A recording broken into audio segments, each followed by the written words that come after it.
Chapter 2. A Visitor from the Past. The hum of his wheelchair's motor filled the hall as the orderly wheeled him into the gym. The same routine, the same weight in his lap. A polished Fuji apple, just heavy enough to make his muscles burn as he lifted it over and over. He barely noticed the laughter of children in the next room. But then, something new.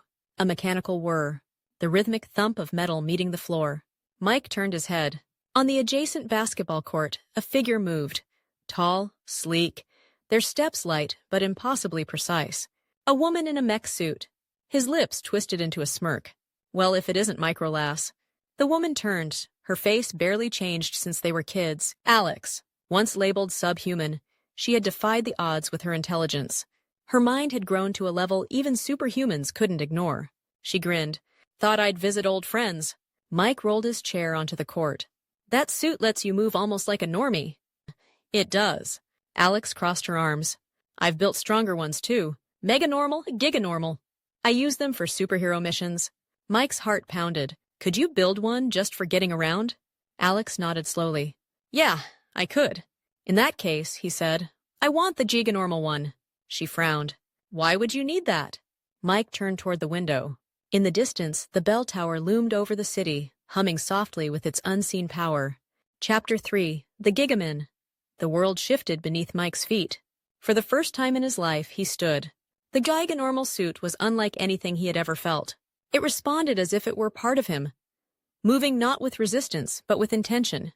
He walked. He ran. He felt strong. And soon, he stood at the base of Bell Tower. Children laughed at me. Women hid their tears. Men turned away from me, as if I was the source of all their fears. The song played in his head as his fingers wrapped around the structure's foundation. This was it. The source of everything. The reason why he had spent his entire life in a wheelchair. Mike gritted his teeth and pulled. The tower groaned. A lifetime of power pulsed beneath his fingertips. He would rip it out. He would end this imbalance. And then, a voice inside him spoke. Wait. He froze.